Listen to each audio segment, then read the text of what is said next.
Hello and welcome to today's episode of Pretty Good Gaming. My name's Henry Cooper. I'm here with Mr. Gareth Evans as usual. How are you doing, sir? I'm good, thank you. I hope the audience is good too. So we're going to have a bit of a chat about some open world stuff because we've both been playing a decent amount of Days Gone, and as you heard last week, we played a little bit of Rage 2, and we're significantly more positive on one than the other. Incredibly positive. Yeah. And personally, I can put that down to one thing, and it's something that Days Gone gets really, really right, that Rage 2 gets really, really wrong, and that's traveling the world and your navigation, how you get around, because both games have quite an emphasis on vehicles. Days Gone, you're a biker, zombie world, you're riding around doing stuff. Rage 2, post-apocalyptic wasteland, big old desert, and you're driving around in big old rust buckets and cars and other stuff. Days Gone feels awesome when you're riding around. It's really fun because it's got like a nice balance of an arcadey feel of like sliding around. When you go around a corner, you get a super wide loop when you do a drift, but then a little bit of reality, so you got to manage your jumps and stuff. So that feels awesome. But then with Rage 2, I can't even tell you what's wrong. It's just not right. Part of the problem is that it is a wasteland in Rage 2, and there's just so little there, and it feels like there's so little there. And part of the fun of getting around Days Gone is obviously the bike is awesome to navigate, to drive with, but there's just feels like there's more there. There's like densely populated trees, forests, there's outposts, there's all sorts of stuff there, whereas Rage feels so much more barren, and with more things to do per square inch, you could say, I mean, in those terms, it just feels like there's a huge difference, and Rage it just isn't as interesting. Yeah, and another wasteland game which I actually really enjoyed, which is also made by Avalanche, who co-made Rage 2, is Mad Max, and that's obviously set in the wasteland. It's big open desert, everything's kind of buggered, but you drive your car in that, well, a number of different cars, but you upgrade your car and make it better and stuff, and that's similar to Days Gone in the sense that it's got kind of an arcadey feel, and there's a whole car combat mechanics built around it, and that's so much fun to just be in, because again, it's a wasteland. They're not really going to be that interesting because it's big desert and then maybe, a bandit outpost or something that you got to go destroy, but it's just fun to drive around, and Rage 2 really just wasn't. You're absolutely right, and I think if it was fun to drive around, they wouldn't need that stupid pink arrows on the ground, would they? It's like getting from A to B is just a mechanical process rather than an adventure or something. Yeah, and with Days Gone, the bike is so linked to the character and the story, and if you want to get all technical, it's a metaphor for who Deacon is and his drifter lifestyle and how he cares more about the bike than anyone else and all that kind of stuff. So that it's narratively important and fun. They managed to get those two things really well. But in Rage, you can drive cars because cars are cool. Your character, he's a ranger, he's just like a soldier, like a wasteland cop essentially. So we'll give him a car, but the car's just no good. I'd rather walk everywhere. It's just too slow. Or make that stupid pink thing on the ground a conveyor belt, so you can just like leave the controller. Just put it on autopilot and just get there. And one thing that I think is really good in games like, say, Red Dead, is despite the world being arguably too big and the fast travel being complete trash, is the horse is part of it. It's part of the Western world. So I get it. So it's very kind of like thematically connected. You don't necessarily have a long-standing relationship with your horse in the same way as you might your bike in Days Gone, because you only have that bike, and if it's broken, you're out of luck. You've got to fix it. In Red Dead, if your horse dies, you can just buy a new one. But I mean, it's still sad when it dies. I don't like losing my horse. It's devastating. But in a game like that, I can forgive not necessarily liking traveling around the world as much, because I get what they tried to do and they succeeded in what they were trying to do. I just don't connect with it as much. The pace is a lot slower in Red Dead 2, and there's this thing in open world game design which they refer to as like the 30-second rule. So when you're traveling in an open world, what the developers are looking for is one something to catch your interest within 30 seconds of traveling, so that you don't get bored during that time, and it's a well-documented thing that developers aim for. And the thing with Red Dead Redemption 2 was it's a slower game, although it's a Western game, it's less densely populated, and that 30-second rule is extended to over a minute. And I think that's one of the issues with this open world versus the rest. For me personally, obviously everyone's got their own opinions, but many people might like the more laid-back feel of just being a cowboy and riding around and not having too many distractions, just appreciating the journey. I think that's part of the experience. But for me, it was lacking that little bit of excitement or a sense of adventure. I know there's a lot of things, when you find something to do, it could be anything, and it could lead to an awesome emergent experience. But I just felt that the open world was lacking in the sense that it broke that 30-second rule to the point where I'm just got turned off, I guess. And then the lack of fast travel in order to get through all the traveling, it just wasn't for me. And for a map that big, and I really enjoy Red Dead 2. I think its map is enormous and there's a lot of interesting stuff, but because you spend a lot of time just riding and you can't fast travel very easily, like it is there, but it's so awkward.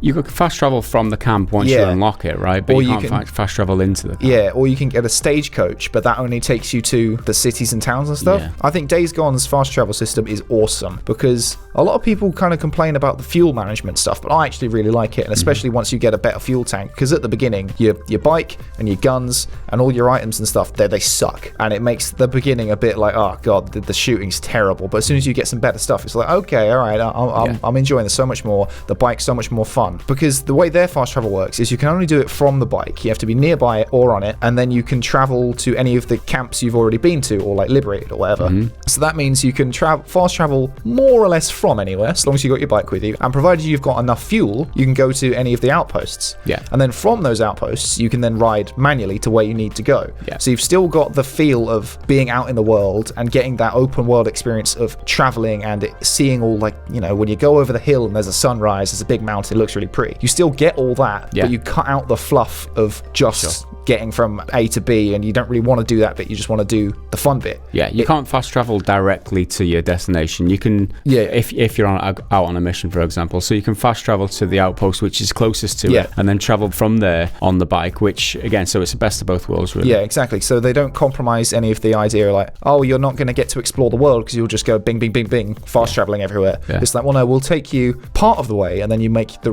rest of it yourself, and you can then enjoy the world, which I think is a really good way to do it. Alternatively, Horizon Zero Dawn, which also has a massive open world full of stuff, enemy camps everywhere, but you can fast travel pretty much anywhere in that game. And I kind of like that, because in that game, I love the world, I love the lore. Traveling around, it's just whatever. You're just walking, or once you unlock the ability, you can mount the horse-based kind of four-legged robots, which is fine, it's whatever, but you can fast travel pretty much anywhere because there's campfires everywhere, there's settlements everywhere, and I think that's great because the game is so big. You can just fast travel to where you need to go, and you're there, and you can jump straight in instead of having to slog all the way across this enormous map. Yeah. And it just means you get into the fun faster. That's right, exactly. You get there straight away. You can do what you want when you want. Exactly. That's just the way it should be. One of my favorite examples for open world traversal done really, really well in spite of a, I'm not going to say bad open world, but nothing particularly special, is Spider-Man, because web swinging in that, my god, does it feel good. It is good. It is really good, and it's because it's not easy, right? There's an element of skill to it and progression to it too, because you've got to time your swings correctly, and you can also unlock abilities that enable you to move a little bit differently too. So it's not just a mindless press X to travel or push the stick forward to go faster. It's an involved process, so you feel like you're mastering this skill as you go along, and then the better you get at it, the faster you can move, and the more entertaining it is. Exactly. It's the moments where, so you pull the trigger to swing, and then it's down to you when you let go, or whether you do a little jump at the end of it, or if you want to then run along the wall of a building or over the top and flip over something, because the way they make it is so that you're constantly moving forwards, essentially. And you got like 3 different buttons to do different web things. So you do the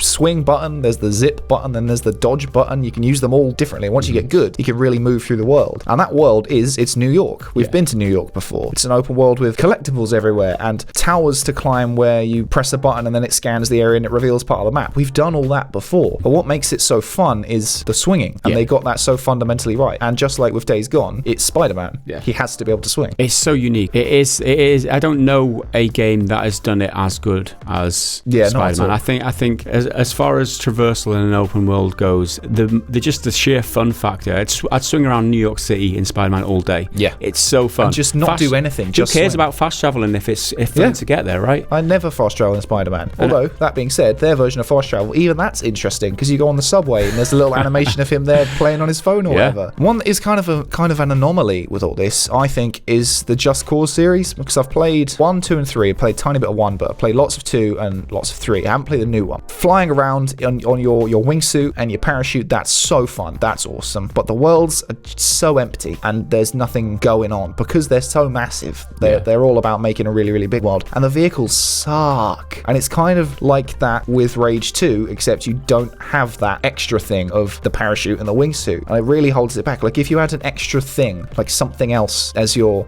here's the fun bit, and then you can use the car if you just want something simple and fast, but not necessarily as fun or creative. If they had that crutch, it would have elevated the game so much for me, I think. I think Breath of the Wild does that kind of thing too, because you've got the glider, right? Yeah. So you've got a horse, Breath of the Wild, you can just run around, but you've got a glider too. You obviously have to unlock at a certain stage, but the more stamina you get, the further that you can glide. And it's great when you actually get that. So you've got like a different array of ways to travel around, but it's quite fun. You have to climb up to a high point, and then it adds such a level of verticality to it as well, which is another reason Spider-Man's good, is the world goes up as well as it goes wide. So that just means there's more world in technically a smaller space geographically, you could think. Yeah, which brings my brain onto Cyberpunk 2077 and what that's going to bring, because that's going to be a largely vertical world, and we don't know there are going to be cars in it. We don't know whether we're going to be able to climb outside of buildings. I think that's been talked about in terms of traversal, but it's going to be an interesting one to see how that approaches it, because it's the maker of the Witcher series, and those guys are known for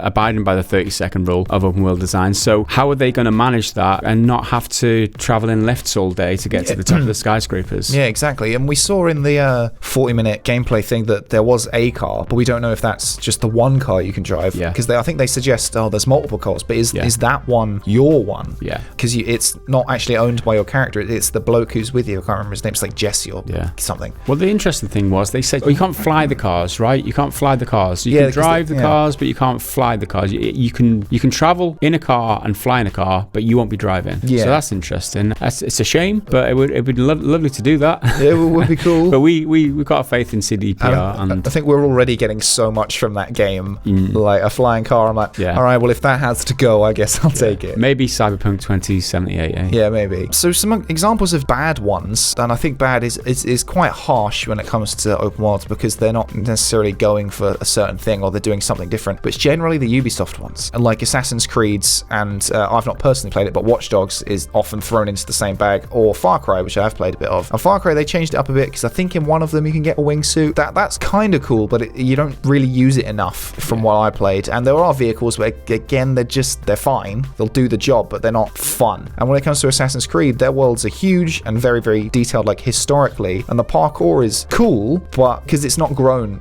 to me since the very first one. And then it was like, oh wow, I can like climb up buildings and stuff. This is awesome. Yeah, it's just a case of pushing the controller, the stick, and pressing the button, right? And then the game plays itself. Exactly. And I think that's to the detriment of the Assassin's Creed series. I think if they made it a little bit more involved in terms of, you've got to manage the skill, you've got to time it correctly. Yeah. There's some sort of a dedicated jump button. No games do jump buttons anymore, including Days Gone. It drives me insane. It could be done better, and I think it's too easy. I mean, you think about Spider-Man, it's not easy to time your movement correctly, and when you unlock your new skills, you can use the environments really well to get around, whereas Assassin's Creed is the opposite of that. Yeah. All you're doing is allowing the game to play for you, essentially. You just press the buttons, push the stick, and away you go. And undeniably, in my opinion, the best Assassin's Creed game is Assassin's Creed 4 Black Flag, and that is mainly due to the ship. Yeah. Because when you're on land, it's as Assassin's Creed as it can get. There's towers to climb, collectibles to get, chests to open, whatever. But when you're on the ship, it's so different to anything else that was around at the time, because no other game had really done naval combat in that kind of way, in like a pirate-based game. And that was so much fun, just to be able to sail around and come across a big frigate ship and just try and take it on and broadside the hell out of it. That was so fun. And that's the best Assassin's Creed game, because it's the least Assassin's Creed. And I feel like they've tried to learn from it in some of them. In Odyssey, they brought back the naval stuff, but it wasn't half as much as the focus as it was in Black Flag, from what I understand. So if Ubisoft can make a good single-player pirate game, forget about Skull and Bones, games as a service nonsense. Yeah. Make us a single-player one, Pirates of the Caribbean, the game, but with really good naval combat, I'll be there for it, because the navigation is so good. And I feel like if you get a good navigation system in an open-world game, then I'm sold, because it's fun to be in and play in. Because the point of an open world is for it to be a sandbox, right? An area to play in. And if it's not fun to move around that sandbox, then I'm not going to want to be in the open world. Just give me levels. And that's why the design of the open world is so important too, and making sure that there is enough things to catch your attention as you're traveling. Yeah. And I think it's easier when you've got a traversal system that is quick, like a bike or even